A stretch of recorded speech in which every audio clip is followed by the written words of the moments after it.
All right. Back to game week Tuesday. I'll say the cursed line by any coach. We had a really good Tuesday practice, but we really did. I thought our guys attacked the day well, much better than we did even a week ago. And so, it helps when you win a conference game. And so I think our guys are excited to play at home again and another conference opportunity. We got a chance to go 2-0. I mean, I think they're coming off a bye week. Much like us last week, usually when you get a bye week after the first 3 or 4 games, it really helps you kind of reset as a coaching staff and as a team, and you know your personnel and how they act in games and your quarterback and all that stuff. And so usually you come out on both sides of the ball with a much clearer focus on who you want to be the rest of the season. And so I expect that we'll get that from Stanford. I think Frank's done a really good job in this scenario, and obviously Andrew helping lead that charge over there. They're better than they were a year ago. That's pretty evident on film. They're stopping the run really well on defense. Offensively, they can really keep the ball from you. I mean, they can control the ball. They're probably the best rushing attack we'll have played so far this year just because they stay committed to it. Be a good challenge. 11 a.m. kick at home. We need our fans to come out there, be there, and reverse Boulevard and stay for the end of the game and all those things. So it's an interesting situation they're in with Frank Reich, and yeah. Can you see some of his imprint that he's put on there?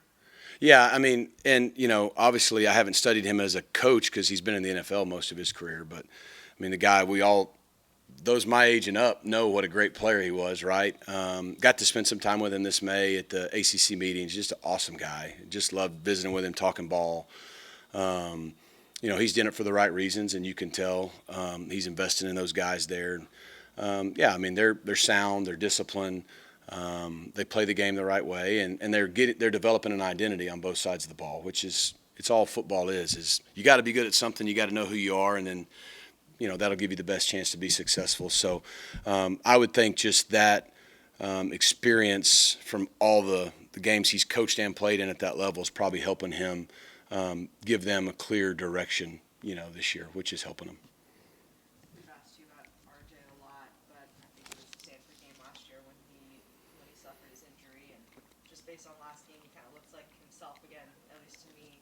What have you kind of maybe learned about him through this whole process, if anything, and what is it like to just see him back to full speed again? Yeah, it's great to see him back to full speed. I mean, it's weird. We always felt like going through the spring, summer, and even into fall camp that if we could just have him back to the old RJ in terms of healthy and got that burst by the time we played Syracuse and started conference, that would be a win. I think we even got more out of that. I mean, he was able to play the first 4 games, which I think for him, he overcame a bunch of mental hurdles that anybody has coming back from an injury. What I've learned about RJ, I mean, RJ's a pro.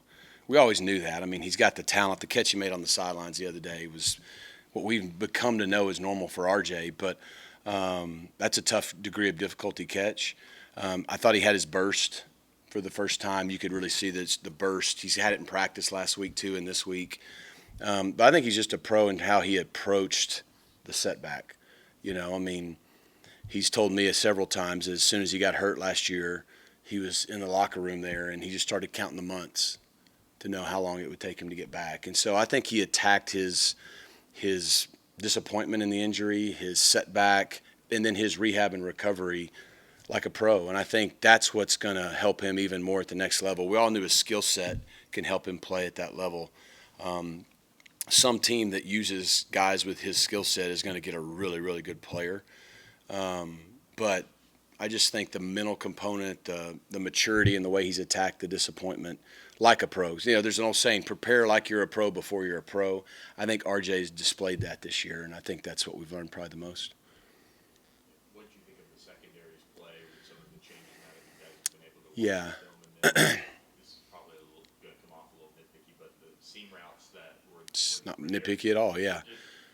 What did you guys identify in some of I think we learned that, like I said, coming out of bye, we're on the right track. I think our 3 corners, Smoke, Speedy, and Marcellus are playing well. I really do. And I know that's not going to be a popular hot take to the people who just want to throw shade at stats. But they're playing well. I think moving Deuce to nickel, I think between Deuce and Kyron, that combo at nickel, is a good combo for us, particularly with some of the other guys out for a while anyways. And then that got Ahmad back in the post, Zay at his normal spot. So I think from a personnel standpoint, if we can stay healthy, we know the guys. I think J-Mo even came in and gave us 7 to 10 really good plays, and that could grow. I think the issue that you saw on the few was busts. One time we're in cover 2 and we don't have a half safety, we miscommunicate. It's not good. If there's nobody in the half and you're in cover 2, the half's wide open and they found it. Another time we're in a cover 3 and we don't have a guy in the post. So it was more communication busts than skill busts. And so, we did move some people around. We got to clean that up. But when we were all locked in and knew what we were doing, we played pretty well. And so I think that's the biggest thing is we just can't have those 2nd and 20 busts, nobody in the half and they get a seam, or we're in cover 3. Like the last thing someone can do is run it down the middle of the field and you're in cover 3. But if you don't have a deep safety in the post, they can do that. So if we can clean up our communication, I think we have a chance to get better and better as the year goes on with the group we have. You mentioned RJ getting closer to 100%, Matt Hibner as well, and then Jordan Hudson too, now back on the field. It seemed like this may be the healthiest the pass catchers have been all season, and it showed, when Kevin found 8 different guys in the first half. How fun is that for you, getting all the different guys involved? It seemed like it worked pretty well last week. No, it's what we thought, we could be offensively. We do. I think our skill guys are as healthy as they've been. And so, having Jordan and Romello on the outside tells you a lot. And then having a guy like Jay Coop and Link that can come in. I mean, we've got good depth there. And then in the slot, I think, RJ being back. And I think you're seeing Ymir Knight settle in and be the player we all know he is. And so that gives us good consistency. And then having Matt back is good. And now we're more beat up at offensive line now. And so, you're kind of always plugging a hole somewhere. But if we can stay healthy, we feel like we've got the right combos out there. And like you said, we were able to spread the ball around. I mean, I think Romello had 7 catches. Jordan had 5 or 6. I mean, Hibner had 5. RJ had 3. Ymir had 3 or 4. I lost count. But, it wasn't just like 8 guys had 1 catch. It was 8 guys had multiple catches. And then getting Derek McFall involved in various ways. So, we're trending towards who we want to be. We got to stay healthy, and we got to, the way we executed in the first half after that first drive was really, really good. And even the first drive of the second half was really good till we didn't. And, so we just got to put it all together more consistently. But we showed what we're capable of. Brett, I'm doing a story on Logan Parr, and I'm curious, when he comes through the portal, gets on campus a couple years back, what maybe strikes you, and what were some first impressions of him when he Yeah, I mean, when he first came in, we just saw a big, physical, reliable guy that, he wanted to get a business degree here, and he just wanted to have a fresh start. And, he's talked about it a lot. But, the portal's a weird deal. You go out into the portal, usually people are in the portal for various reasons, and it's usually not because everything was perfect where they were, right? At least from their perspective. And so you got to really, in a quick amount of time, do your homework on who you're getting, and our staff's done a really good job of that. And when you get someone like Logan Parr, you feel really good coming in of the character person you're getting. Someone who's smart, they're disciplined, they're tough, they care, they want to be about the team. He's been about the team ever since he got here. So then it's more about if that person has those intangibles and the skill set, which he does, then sometimes a fresh start's just what they need. And we've done a good job of that here. We've had success with that, and Logan's a great example of that. And I think him and Guerin, the combination has been good. And I think that fresh start, he took it and took full advantage of it. And, of course, we've all benefited from it. Do you have to approach each guy in a certain way? I would say, I guess, disgruntled maybe is the vibe I got from talking to him last week just about everything in Texas, not getting an opportunity.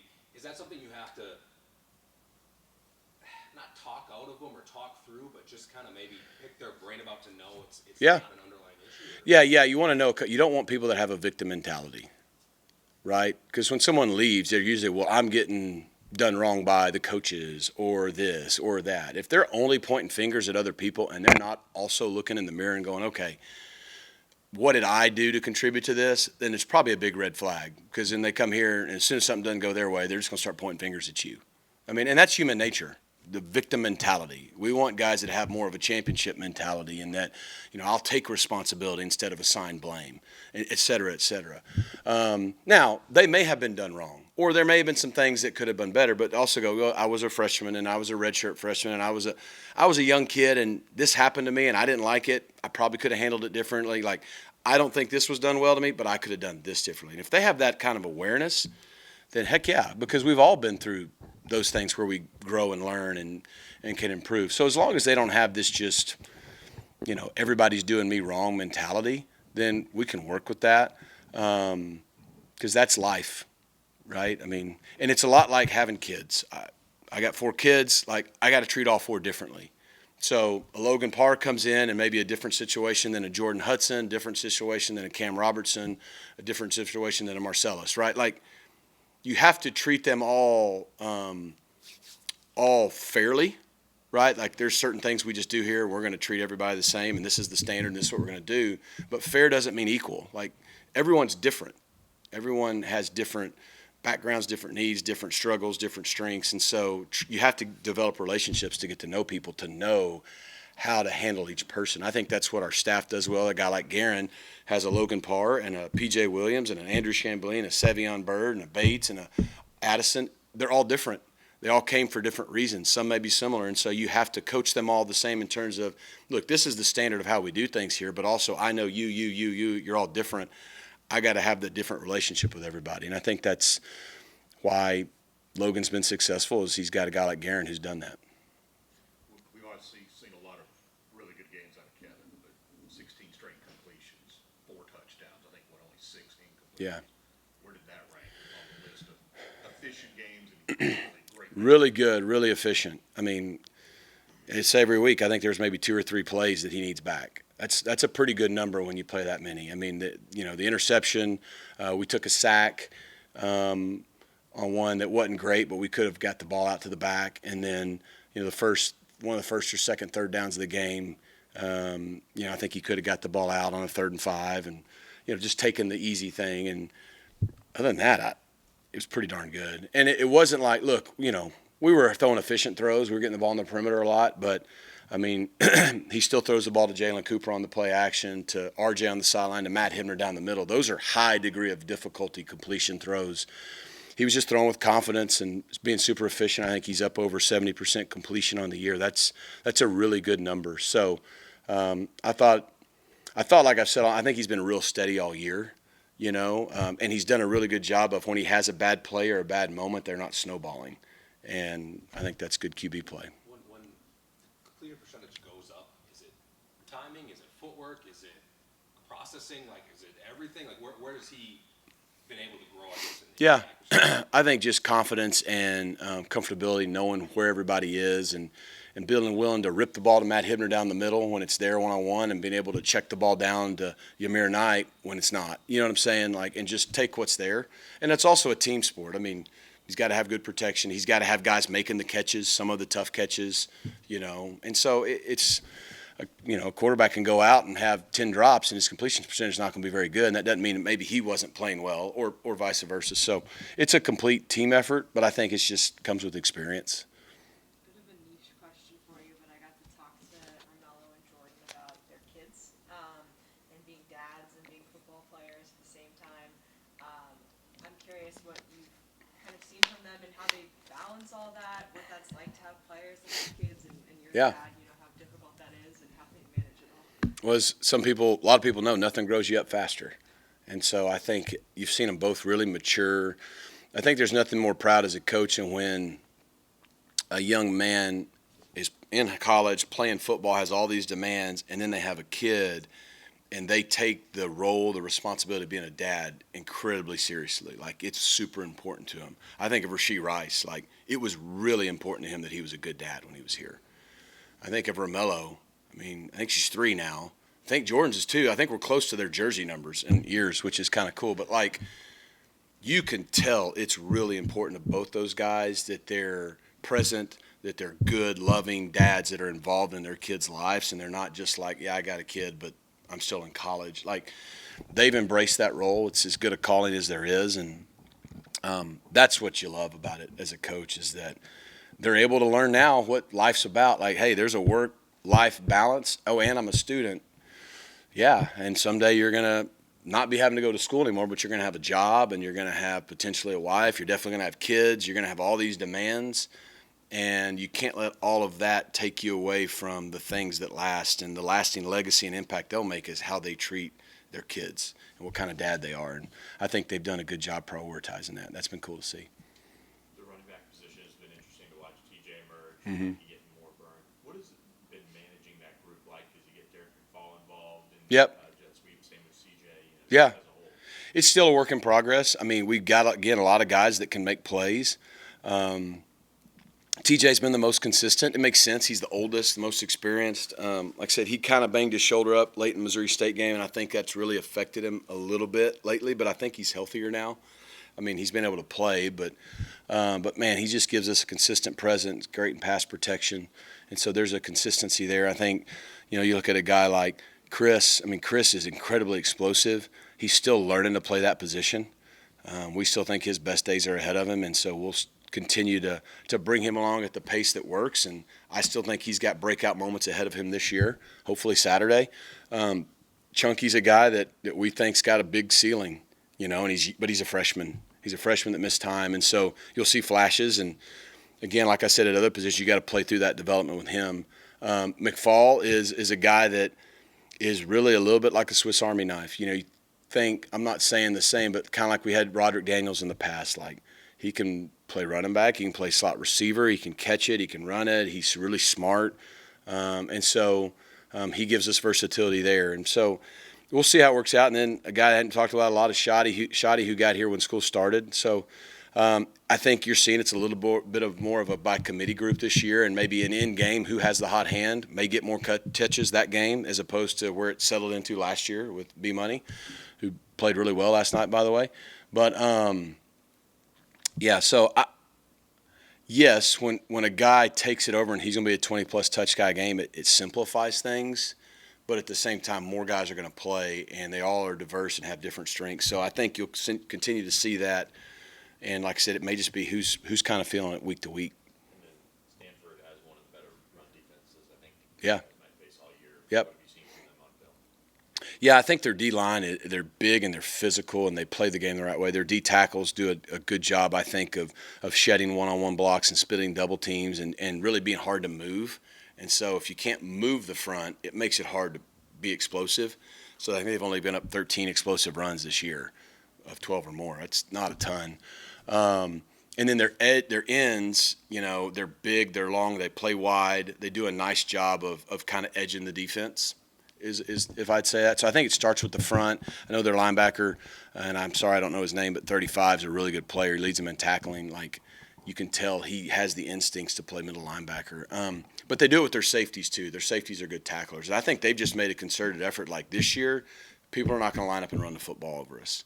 And we may give up a little bit here in the past, but we're going to stop the run.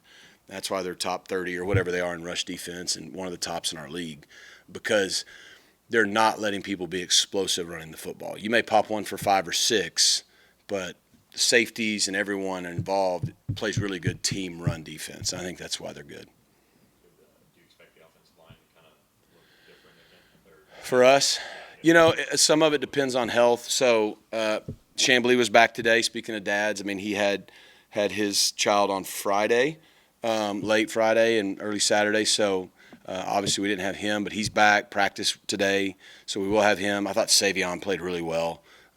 Stepped right in, had been repping right tackle the last few weeks, played left tackle, and then when PJ got nicked up, went to right tackle in game and really had a really good game. Obviously we got to see Draymond Odoms get the most work he's gotten.